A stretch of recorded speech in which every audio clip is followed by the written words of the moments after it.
Est-il possible que ton enfant ait un haut potentiel et soit en difficulté scolaire?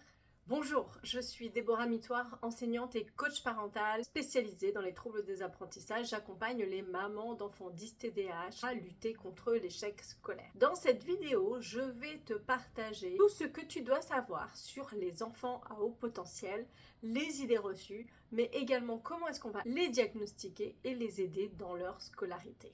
La première idée reçue, c'est de croire qu'un enfant à haut potentiel intellectuel va réussir brillamment sa scolarité. En effet, lorsque l'on regarde de plus près, il y a beaucoup d'enfants à haut potentiel qui sont en échec scolaire, qui sont en difficulté scolaire. Pourquoi?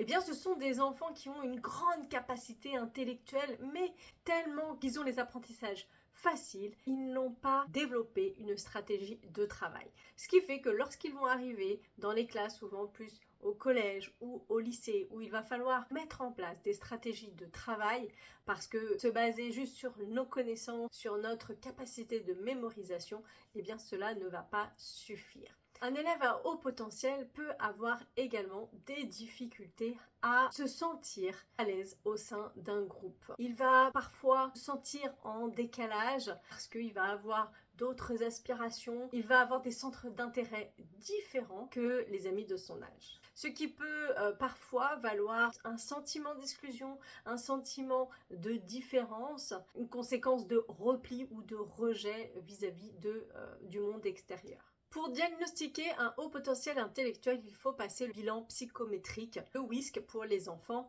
à partir de 6 ans. Avant 6 ans, ce sera le WIPSI. Mais attention, on ne peut pas faire un score total du QI si le bilan est hétérogène, c'est-à-dire si les résultats dans les différentes épreuves ne sont pas homogènes. Donc si par exemple ton enfant a brillamment réussi l'épreuve de langage, vocabulaire et qu'il a un niveau supérieur à la moyenne de son âge, mais que par ailleurs il a des difficultés notamment sur le geste graphique puisqu'il a fait une épreuve où il a fallu écrire, il faut pousser un peu plus loin le bilan et cela peut montrer qu'il y a des troubles 10 associés.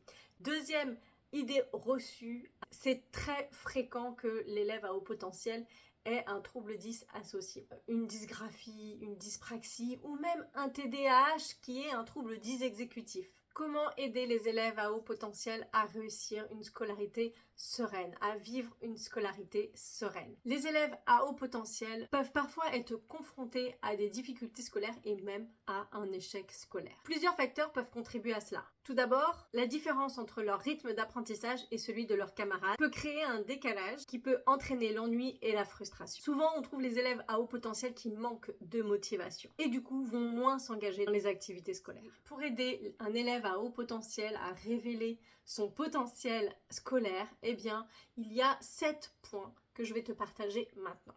Il est important d'identifier le plus tôt possible les élèves à haut potentiel.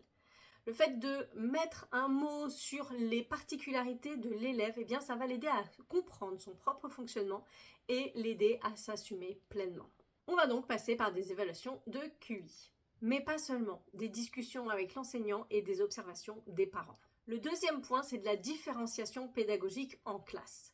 Il est primordial de donner à ces élèves qui ont une appétence d'apprendre, de leur donner de quoi se nourrir cognitivement parlant. Il va donc falloir adapter certaines activités et certaines tâches et même travailler différemment avec eux, c'est-à-dire par exemple par projet. On va faire en sorte qu'il y ait toujours ce challenge pour l'enfant, ce challenge d'apprendre et surtout d'apprendre par soi-même. On va pouvoir lui proposer de faire des exposés ou bien de créer des projets et de se regrouper régulièrement avec les autres élèves qui ont le même profil. Le troisième point, c'est de lui permettre d'avoir un soutien émotionnel. En effet, les élèves à haut potentiel intellectuel peuvent avoir également un haut potentiel émotionnel et donc une sensibilité supérieure à la moyenne. Donc un enfant très sensible, eh bien, il va avoir besoin qu'on l'accompagne, notamment dans la gestion des émotions et la compréhension de son fonctionnement émotionnel. Il va également être très sujet au stress et à la pression de l'école. Donc en tant que parent, enseignant, on va l'accompagner à diminuer ce stress et à prendre du recul vis-à-vis des résultats scolaires. Le quatrième point, c'est une collaboration étroite entre parents et enseignants. Il est important de se fixer des rendez-vous réguliers pour voir ensemble les difficultés, les défis qui restent encore à surmonter. Et cette collaboration, elle va permettre de mieux connaître les besoins spécifiques de l'enfant parce que le parent connaît très bien son enfant et l'enseignant va pouvoir mettre en place des stratégies pédagogiques cohérentes. Le cinquième point qui est essentiel, c'est également une sensibilisation et une formation des enseignants sur le haut potentiel et sur toutes les particularités que les élèves présentent aujourd'hui. Il existe des formations spécifiques pour mieux comprendre les besoins spécifiques des élèves à haut potentiel et d'adapter son enseignement en conséquence. Le sixième point est d'encourager la socialisation et le soutien entre les pairs. Les élèves à haut potentiel peuvent avoir des difficultés à s'intégrer dans un groupe, donc c'est important de pouvoir favoriser l'intégration de ces élèves au sein d'un groupe classe. Le septième point, c'est d'avoir des suivis et des évaluations réguliers. Il est important de surveiller en permanence les progrès de l'élève et les défis qu'il reste encore à surmonter pour pouvoir ajuster les stratégies de soutien. L'objectif, c'est de créer un environnement inclusif pour tous les élèves qui ont des particularités. Et ne l'oublions pas, nous sommes tous différents.